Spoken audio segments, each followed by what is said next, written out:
Hello, my friends. What a lovely, lovely Sunday it is. And I'm so excited to have my beautiful friend, Janelle Anderson, here with us and say hello.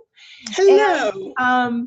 what I do is I'm a relationship coach, and I invite people to play, dance, and embrace more in our everyday lives so we can have those more joyful, intimate, loving relationships. And Janelle, oh my gosh, she has so much. And it's also Sunday Soul Gold, so you get to see this beautiful spirit as she unfolds right before your eyes. And she tells you some really great things that she's learned about relationships and just shares some of her yumminess with you. So I'm so excited to have you. Thank you for coming. Yeah, my pleasure. Thank you for the invite. I really appreciate it. I'm telling you, we have so much fun. So you're in for a treat. And so the reason I have Janelle on today is because we talk a lot about relationships. She has an amazing program that she's designing and has designed, and it's about what happens when we try to hook our value and our worth with relationships. And I know I didn't really quite say that, so I'm going to let you explain that a little bit, and then we'll just start this out and see where it goes. What do you think? Oh, I think that's great. So the program that I have, I teach people how to separate your value and your worth as a human being from any of your external labels or identities. So, where you work, who you're married to, what you drive, how much money you have, what you look like or what you don't look like, all those external things. I have a process that I take people through, and I help you separate that because it really helps you get back to what life was supposed to be about, and it creates a sense of freedom, and it creates a space for you to heal if something has happened in one of those external labels and your value was out there with it, and then something happened and your value was out there, and But today, Marie, we talked about, we're going to specifically focus in on what does it look like, how to recognize and how to unwind if you have hooked your value and worth as a person to a relationship status. Yeah, exactly. Here we go. Status. Yeah, and that you have to be in a relationship all the time in order to look good for people.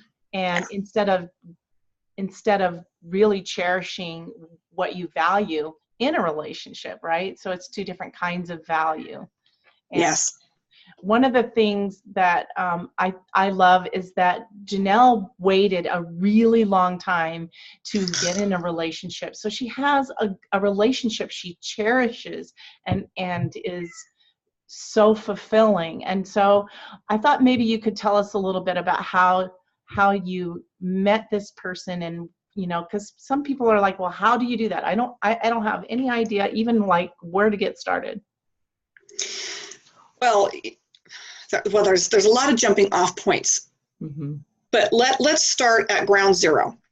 If you are not in a healthy relationship with yourself, you're not going to be able to be in a healthy relationship. We're talking specifically about a romantic relationship with somebody else. Exactly. So I did a lot of work on me. I was willing to be alone and process the loneliness. It's not fun. It doesn't feel good. But I'll tell you what, you can process loneliness a lot easier than you can process being with the wrong person and being miserable. Misery seeps into every corner and crevice of your life. So don't do that. You can process loneliness. There are friends, there are families, there are things you can do that will help, carry you through the highs and lows while you are doing the work and waiting for the right person. But as you do the work, you're actually on the trajectory towards that person. And I'm a living testament of that. That's exactly what you are. Wow. And I got advice from the right people. So let me tell you, if you have a friend who always is in a relationship, she's in the grocery store, she gets a text message or a phone call, and she breaks up with her boyfriend while she's in the produce section, and by the time she gets over to the cereal aisle, she's already got a new date. No, do not be taking advice from her. The people that do that are relationship hoppers, and that's a telltale sign of someone who has attached their value and worth to their relationship status. They have no capacity to be on their own. Mm-hmm. And there's two reasons for that. They're in an unhealthy, undefined relationship with themselves, which is your first problem. And they believe, most likely subconsciously, that their value and worth hinges upon that relationship status. So be mindful of who you're taking your advice from. I got a coach. I did. I said, all right, I've done all this work. What's the next step? I'm ready to bring him into my life. And by the way, where is he? Captain Awesome. Captain Awesome. Yes. You know, and here's the funny thing, because Marie, you've met him, you know.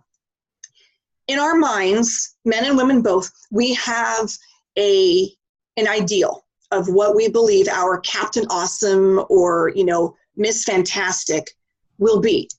We imagine their character qualities. We imagine their backgrounds, the things that they like. How they look.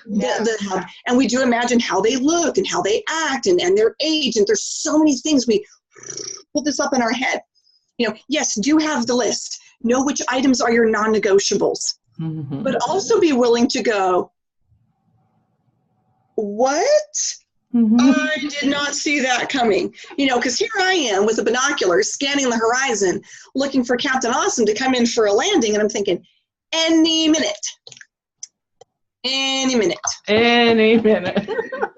What the heck? Where is he? Well, what I wasn't expecting is for Billy Badass to pull up on a Harley and say, hello, gorgeous, get on. I'm like, just 1 second. First of all, I'm like, oh, he's talking to me? Yeah. Oh my God, that boy's talking to me. And you get all excited. But even in that moment, realize that's just a turning point. That's where you're going to start saying, okay, can I be in a healthy relationship with me, at the same time create a healthy relationship with this person? Because you see people that will lose themselves, they'll set themselves aside, their priorities, their goals, their ambitions, their what they care about, what they value, everything. Yeah. They take it all aside and they try to like Play-Doh and conform into this person, this version that they believe that the other person is wanting. And we've all done it. We do it in the workplace. We do it in friendships. And there are times for that where you gotta, but if you want to build a relationship with someone, you want to build a life with someone, you have to be the truest version of you, warts and all, the good, the bad, and the ugly, complete honesty, complete transparency. And if you have attached your value to your relationship status, you cannot execute that, because your subconscious brain, at all costs, its job is to protect you. And if your value is coming under any type of assault or questioning, your subconscious is going to go, no. And so that's why you see people contortioning and just trying so hard to get a round peg in a square hole. Yeah. And it doesn't fit, and it doesn't feel good. And it's not, you don't have to do that. Well, that puts you on the hamster wheel too, going over and over in the same kind of relationships. Because don't you find that that advice that you just gave also applies to any relationship, whether you're in a relationship with a friend, your family, anybody like that. Same advice that you just gave applies to that. And across the board. Yeah. But one of the things that I heard you say that when you were in the process of dating that I remember is that if they're not willing to work on themselves, they're probably not going to be willing to work on the relationship, whether that's your relationship with, your significant other or any of your relationships. If they're not willing to work on themselves, it means that they're in it for themselves. Well, yes, not that, but it's not going to really work out that well. No, it's not, because you have to look at the fruit on the tree. If you walk up to a tree and you're expecting, say, to get an apple, but you're standing underneath a pear tree, it's never going to work. So you have to look at, let's just be blunt, okay? We're all friends here, right? Yep. Every human being has work to do on themselves. Nobody is perfect. Nobody has all the answers. We're all in this together. And some of us have more answers in certain areas than others. That's why it's important to make friends everywhere you go, connect with resources, network with people, and enjoy the ride. Because Earth is just a giant waiting room with a really good magazine selection. So I like it. I make friends everywhere I go. My family's like, oh God, there she goes again. Okay. But if somebody isn't willing to work on themselves, again, because it's okay, we're all in this together. We all have work to do on ourselves constantly. Just so you know, it's an ongoing project. It's a project that will never end until you reach heaven. You'd be like, that was a lot of work. So that was a lot of work. Do the work. If they're not willing to do the work on themselves, and now you're in a relationship, and every relationship, personal, professional, romantic, you put two humans together and create a relationship dynamic. Every relationship requires maintenance and work. Are you still there? I'm here. Sorry, I had a little glitch here. Yeah, exactly. People think that it happens overnight, because a lot of times they'll look at Joe and I and they'll go, oh, that's so nice and that's so wonderful. But relationships aren't like that. No. And it just magically happens for you guys. Well, oh yeah. The background, we've been together 24 years, so we have done that work, and it's a commitment that we make every single day. Right. It's something that we put time and energy into. Less time now that we've put time in for the last, few years. But yeah, agreed. It's something that we need to put some time into. I was very lucky. My parents were together for 45 years, high school sweethearts, completely in love with each other. So I got to live in a most unbelievable love story. And I got to see the highs and the lows, the work, the challenges. I got to see it all play out my whole life. So I feel very fortunate that I had that experience. So you can imagine when my life unraveled and found myself looking at divorce papers, I'm like, no. This is where we roll up the sleeves. This is where okay, all right, here's the first road bump. We knew they were coming because, again, welcome to Earth. Yes. We're in a relationship. We're married. We've made a commitment. Let's do this. Okay, first road bump. Let's get on it. I'm ready to tackle this thing. First road bump. And he's like, Chip, please, gotta go. And I'm like, you're like one of those cartoon scenes where someone takes off so fast, they just leave you spinning in a cloud of dust. You're like, what? What just happened? So I understand what it feels like when you have made a commitment into a relationship and you're willing to do the work, but the other person is not. Yeah. And relationships take two people, whether it's the highest of highs or the lowest of lows and everything in between, it still always takes two people. So when you get into a situation where you have taken your value, that status, that pecking order of who you are, and you have attached it to that relationship, and something happens, there's a shift or a change or a loss in that relationship, your value just went down with the ship. See, and that's the problem. We were never meant to attach our value to external statuses like relationships or what you drive or what you look like or, what went to college, didn't go to college, or whatever it may be. But what I see a lot with people is in relationships, it's very easy to do. And there's not a lot of people in the world reminding us to keep our value internal and eternal.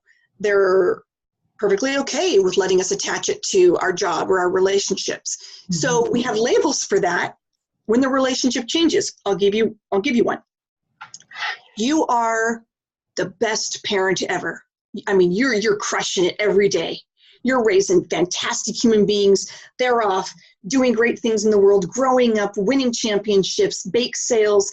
I mean, you're crushing it. You're on the cover of Awesome Parent magazine. Right? That's how good you are. And then your kids grow up and they start getting their own life. And then maybe they go away to college. They're not down the hall anymore. I'm not engaged. I'm not in control. I'm not monitoring. I'm not connected. And then they go into the next phase of their life where they find their own person and they start building their own families. And so there's been a shift in how you have been able to parent and interact with your children. There's a label for that. We call it empty nest syndrome. Well, the kids are gone. What do we do? What's happening now? This is also why you see a lot of marriages end at that 20, 25, 30-year mark. And people think, you've been doing this forever. What was the problem? Because the whole time they were in relationship with each other, all they focused on, all the work that they did was on their individual status as parent. Mm-hmm. It never worked this way, so that when that part of their relationship and their world changed, they could process it, still have their value intact, and be willing to take the next step and do the work that needed to happen, because the kids didn't just grow up on dad, or they didn't just grow up on mom. They grew up on both of you. And so we have labels for that. We have empty nest syndrome. We have midlife crises, identity crises, because those are all examples of what happens when your value is outside of yourself. And that you didn't grow and develop yourself along the way, right? Yeah. You didn't do the work. So here we are right back at the beginning again. When you're in a relationship, you have to start with yourself. You have to start with the person in the mirror. And I can tell you, if you hear nothing that Marie and I are sharing today, I want you to hear these words right now. There is no one else out there like you. No one. There has never been another you. There will never be another you. Everything in the universe, I don't care if you call it God, source, whatever higher power, chose to make you. You are so valuable. So you have to be able to look in the mirror and say, my value is not because of my value, it just is. It just is. It just is. And everybody's value is that way. And the freedom and the, okay, this is awesome, it comes when you can get to that point in your head and your heart. It has to start with you. So when you start interacting in your relationships, whether it's a romantic relationship or family, friend, professional, now you start looking at people a little bit differently. It's like putting on X-ray glasses, and now you start looking around and you start meeting people at their value, not at their job status, not at your relationship status, not at what college you went to. No holds barred, plain, pure, unadulterated, pure value that just is. So it's that divine essence that God made each of us, right? That divine essence of us. Yes. Yes. It's, I mean, why me and why now? Mm-hmm. And I think, why not? Why not? Why not? We do. We're all dependent on each other and connected. And it's all interconnected. It's all interconnected. But here's the problem, Marie. We keep connecting with people based on where our external value is. So I can prove it to you. Here's a great example. You meet somebody new. Hi, my name's Janelle. Hi, my name's Bob. Hi, Bob, nice to meet you. What's the next question we ask? What they do. What do you do? Oh my God, I'm on a personal crusade to eradicate that question that early in conversation with people. If you're in a business networking association and that's the meeting, do it. But start meeting people at value. Not, I mean, I don't have kids. I was not blessed. I wanted kids. I wanted 4. I had a whole plan. I had it all worked out, and the universe went, oh, you're so cute. You have a plan. And you know what? Here I am, 47 years old, and it's okay. I'm living my life. But I was at a luncheon, I will never forget this. And there's about 8 or 9 of us women around the table, and we're just kind of starting to get started. People are still kibitzing and talking a little bit, and they're talking about their husbands, and they're talking about their kids. And I'm just like, this is cool. I'm meeting all these people. I've never been to this restaurant, and hey, let's network, let's connect with each other and share. And they come around to me and they're like, well, hey, Janelle. I'm like, hi, I'm so glad to be here. Thanks for the invite. And they said, so are you married? And I was like, no. Oh. And suddenly they're like, and then they go, oh, well, do you have any kids? No. And I'm telling you, they were turning their backs to me like, we don't know what to do with this chick over here. They were grabbing onto each other like, hey, Sally, how'd it go with that the other day? Oh. They did not know what to do with a peer, with a woman that was not in the same place, because they had put a lot of their value and their identity as the wife and the mom. Now, I was a wife at one point, so I get it. And as far as the parent, we all have children in our lives that we interact with. I have nieces, I have godchildren, I have a nephew. So don't discount somebody if it doesn't look exactly the way yours does. But man, that was harsh, right? I was like, yeah. Can I ask you a question? I don't mean to interrupt, but I'm really curious. Do you have a better question to ask? I do. It's my favorite. Yay! I'm glad I asked. Yes, because it's not going to be about anything external. And I want you to answer this in like 3, 2, 1. Gut response. Scare me about it. It's fine. I'm not going to ask you the nuclear launch codes or anything. Okay, I just want to, ready? Okay. So, hi, my name's Janelle. Your name's Marie. Nice to meet you. Nice to meet you. I'd like to get to know you a little bit better. You seem like a cool person. So could you tell me, what's your favorite thing about you? I think I see the beauty in things, in people, and I don't know. I think joy is what I'm about, joy and play. So it's like going out there and finding out, giving joy and bringing joy. So that's okay. So your favorite thing about yourself is, if I'm putting this in a little nugget, is your abundance to give, find, and relish in joy. Yes, that is it. That's awesome. And tell me who Janelle is. What's your favorite thing about you? Oh, girl, hands down, it's my sense of humor and my kindness. This is true. If you've not been to one of Janelle's comedy things, you're in for a treat. This girl can make you laugh like where your belly hurts. And you know what? That's food for the soul. My sense of humor has rescued me out of some really deep, dark pits, some really ugly stuff. Like if you're in a bad place, I'm probably the person you want to go with you, because you're like, yeah, that's on fire. Did you bring any marshmallows? We could use this for a while. I'm also known as the goddess of positivity. It's like number one. I think that's like my number 2 or number 3. So yeah, I'm pretty positive. Number 1. But here's what's crazy, Marie. I'll tell you what happens when I ask people that question. Hi, what's your favorite thing about you? Here's what's weird. It's not a trick question. Mm-mm. You can't get it wrong.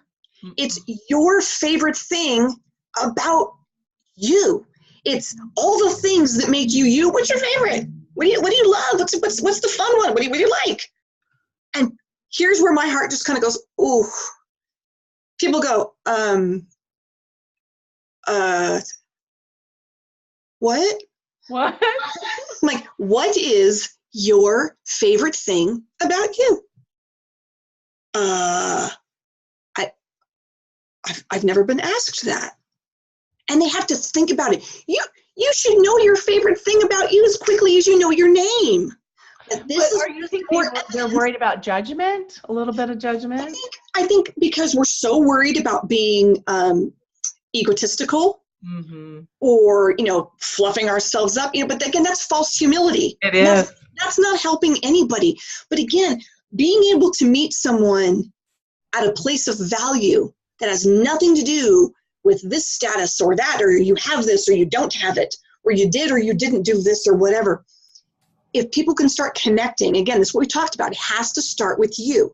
If people can start connecting with their favorite thing about themselves, and what I love about you, Marie, is your play, your ability to go out and play and encourage us to play. So if my favorite thing is my sense of humor, and I want to take it out and I want to play, and I call you and say, Marie, I need to take my sense of humor and play. Let's go. So do something silly and fun and bring those two together. So now you and I are building a friendship and a relationship on a completely different level than what I do for a living or what you do for a living or where we live or what we drive or whatever, or which side of the aisle you vote on or whatever. Now we're just being humans. Now that you practice that a little bit, now you start going, where's the guy or where's the girl or where?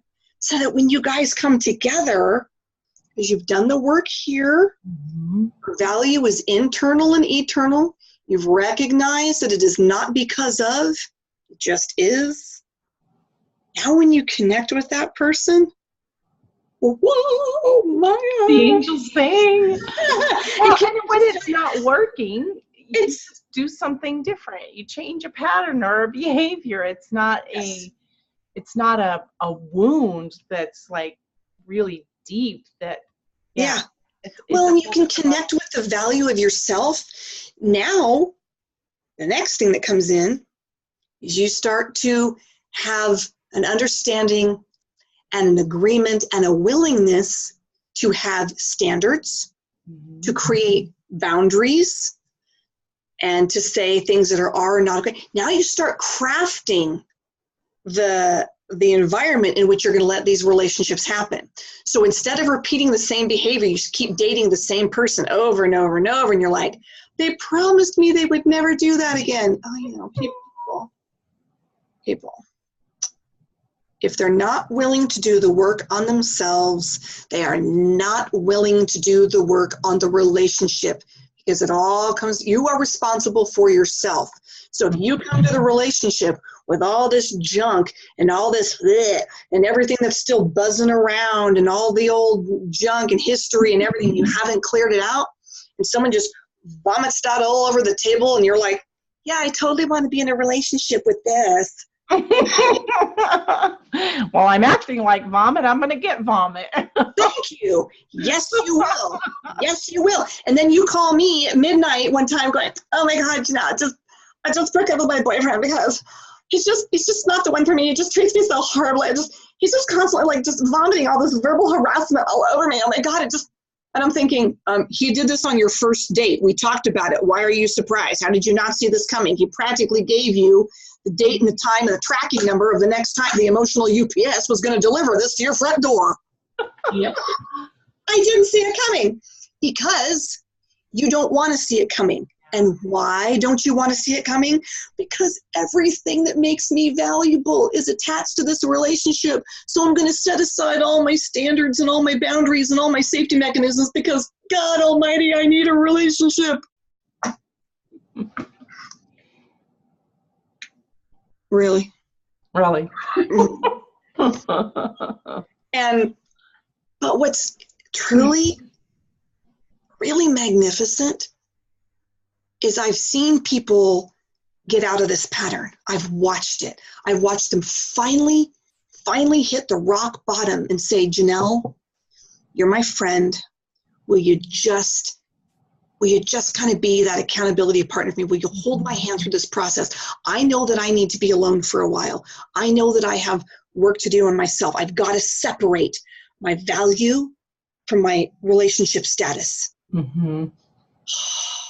And it's a beautiful thing to witness, but it is. It's being willing to go in there, and I call it mining. So you look at all that darkness, and there's some ugly in there, and you just start mining. And you go, okay, so this is ugly, but what did I learn from it? What did I get from it? How does that add to who I am, and you just keep going through those things, and like you said, separating what is truly me and what is just truly an experience that I had to help me understand who I am. And Yeah. sometimes those relationships build on each other so that we can get that wonderful relationship that we really want. And we learn it's okay to be picky. I mean, somebody's Please, like, for the love of God, huh? please, I'm begging you, please be picky. If you have ever had a friend or a relative tell you, because it's been thrown at me, well, Janelle, you're just too picky. Your standards are just too high. Run. What? I'm talking, really? So no. Those are well-meaning people that probably truly do care about you, but they don't know what they don't know, because they're not living inside of you. They're not going to be in that relationship. They're not going to be having to process what they bring to the table and what you bring to the table. Remember, everybody's relationship cocktail is different.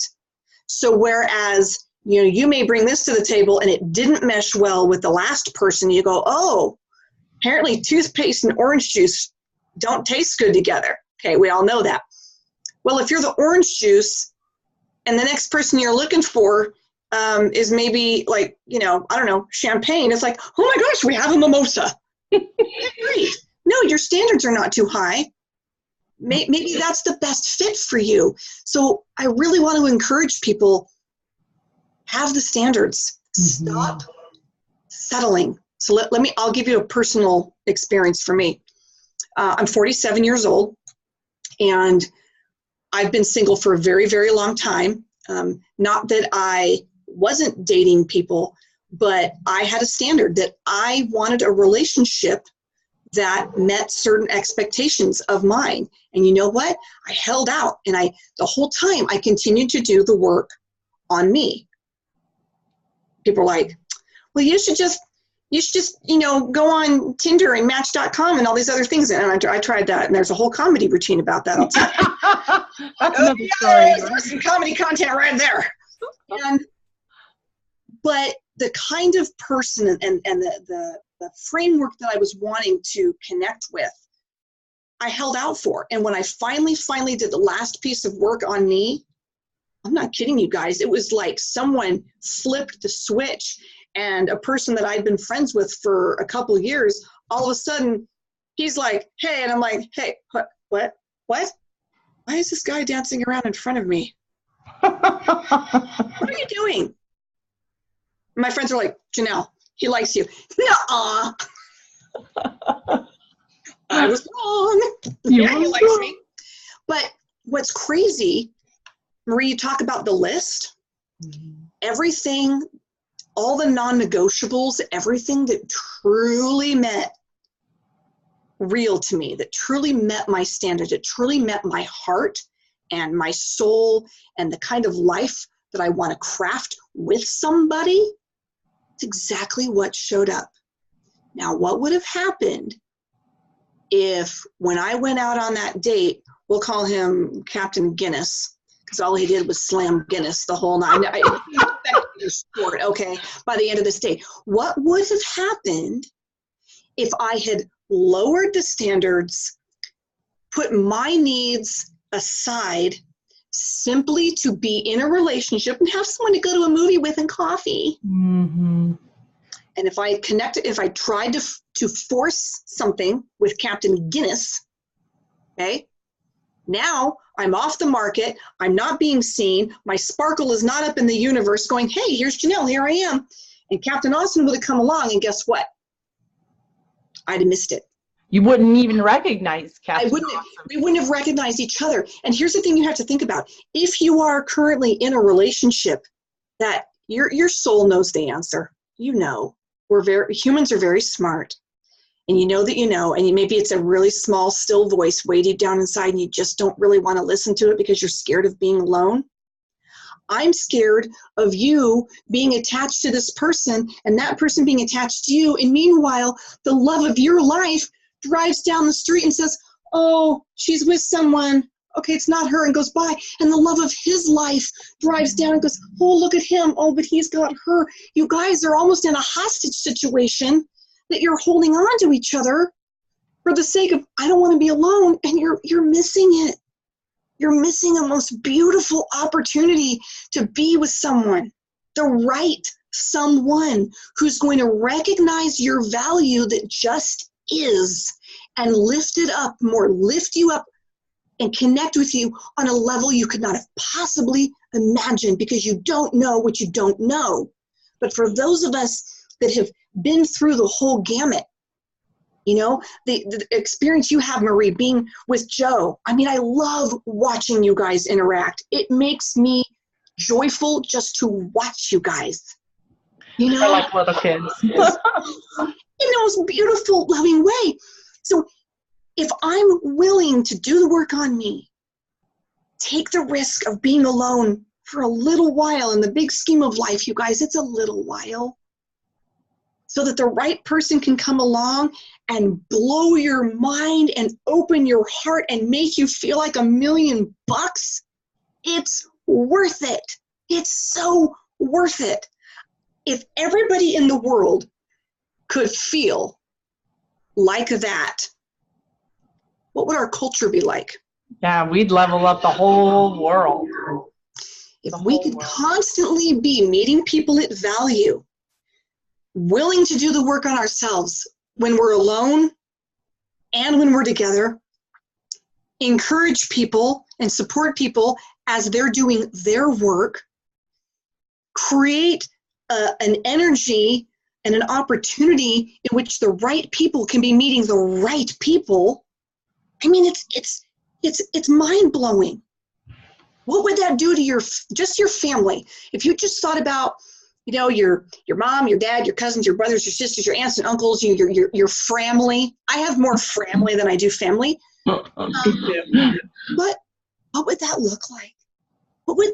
If everybody you cared about, and starting with you, met their person because they were willing to take a risk, because they were willing to separate their value from their status, willing to be alone a little while, willing to do the work, and we'll help you. Mm-hmm. If more people did that, and everybody was operating at a level up here in love and in truth and in willingness, and we met everybody at value. Woo! I have a baby challenge, and you can add to this. Okay. So I think the baby challenge. So when I was in India a couple of years ago, I was in a little workshop, and we actually introduced ourselves by who we were on the inside. Like, hi, I am joy and creativity and love, or, you know, whatever those values were. And I didn't get to go in the actual workshop. I just heard about it. So when I got up on stage, I said, hi, my name is Marie, and I am joy, and I am love, and I am connection. And just to say it out loud was really cool. Yeah. But then you're already doing that relationship, just like you were saying. So what if we challenged people? So how would you introduce yourself? And I don't know, you can add to that whatever you would like to, but then I want them to know how to find you. And so what would you like to add to that? So I want to accept that challenge. Okay. And I want people underneath this video, I want you to write 3 things. Think of it like your first, middle, and last name. Three bits. Yeah. It's going to help you connect with your favorite things about you. So if you run across somebody that I've coached and talked about, meet people at value, don't ask them what they do for a living. Don't ask them, what are you driving? Who are you married to? And you ask them what their favorite thing is about themselves. This pairs so beautifully with this. So, okay, I'll go first. Good. My name is Janelle Anderson, and I am encouragement. I am love, and I am humor. Ooh, love it. I got red hair, so it's a little fiery too. Hey, that's what we got in common. Hi, yeah. I'm Marie Wallace, and I am joy, and I am love, and I just love connecting with people. It's so nice to have relationships. really good, honest, intimate, deep relationships. So yeah. Right. So I like that idea. Post it in your comment below. Right Tell us below. who you are. Yeah. And if you want more information about how to separate, maybe for you it's a relationship. And I have tools I can take you through to help you assess if you have over-attached your value to an external piece. Maybe it's a relationship. Maybe it's your career. Maybe everything all about you is about your career, and something's about to shift in that. Let's get you in a place where when that shift happens, maybe it's your kids growing up. Maybe it's, your appearance has changed. Maybe we're all aging. Okay. So if you want to reach out to me, you can find me on Facebook at Janelle Anderson Life, because life gets lifey, as my friend Shirley G says. Yeah. So I've seen so many people that have already been impacted by this. I mean, kids, and this isn't a woman thing. Mm-mm. It's a human thing. Mm-hmm. Women, men, professionals, teenagers, kids. I've had people come together and say, well, okay, well, let's talk about that friendship and why it's dissolving and how to protect your value. If you've got someone that's attacking a part of your status and your values out there, getting the snot kicked out of it every day, and you're like, wow, why can't I move past this? Reach out. There's things that we can do. There's things that we can do. And if you're just looking for how to keep building on you and your relationships, I have the You Project, and you can find me on mariesgold.com, and we can coach you through it. But we also, Janelle and I are part of Love and Romance Project. So, and some of our very favorite people and new people, but we have things going on all the time. And together we can do this. We can make some beautiful relationships and level up this world. We started with the Valley, Treasure Valley in Idaho, but it's getting bigger, right, Miss Janelle? Are you serious? Leveling up? Yeah, I just leveled up on a reality show in New Zealand called Awakening Giants. And I'm glad to announce that I've also been invited back to do season 2. Yay! All locations around the world, so not just 1 but 4, because it's about creating positive change. It's about lifting up people and doing things better and doing it different and disrupting the current media right now, where everything is so based on negativity and harshness and hatred and competition. Even though this is a reality show, there's no competition. I'm not winning a car or a rose or a trip to Tahiti. All of those would be okay. So if anybody has those, I'll take them. Yeah, and what's really cool is there was actually 3 of us from Boise. It was kind of a beautiful kismet that 3 of us from Boise got accepted to go on location to New Zealand. And there's actually going to be an event. Stay tuned. Watch Janelle Anderson Life on Facebook, probably in September, where the 3 Boise Giants will be live together and talking about that experience, So cool. and how we can help you awaken your own inner giant. I'm excited about that. I love that you took your quality of positivity and you're spreading it around the world, and your humor and all those lovely things about you. We have to go, but it's not our last time being together, because if you know Janelle and I, we love hanging out with each other and we have some fun, as you can tell. Well, and I just want to give you a shout out and thank you for meeting a need, because the Love and Romance conference that we did last fall was a huge hit, and everybody's like, more, give us more, give us more, give us more. And so thank you for stepping out and doing it again in March. And thank you for letting me partner with you and MC that event, that conference that weekend. It was amazing. I know so many people in the room, I was hearing them talk about how profound it was and what they learned. And I mean, single people in relationships, it's just, you hit it over the fence. You and Joe really just home run. And thank you so much for continuing to do that in the Treasure Valley, and let people come and see your joy. Thank you. And the best part of it too is that everyone in the room, everyone in every chair, in every seat, has something to contribute in that room, and that's what I love. So we're facilitating the beauty in everyone, and each of us has a piece of that puzzle. So I hope people will come and join us and share their knowledge, because we have something to learn from everyone, whether it's a baby or a 94-year-old or higher. But thank you for being here today, and for the rest of you, may you find the gold in you, may you find the gold in others, and may you find the gold in every single day, but especially look here first. Yeah, there's a lot of beauty there. Thank you, Miss Janelle. Love you, Thank you. girl. Love Bye-bye. you too. Bye.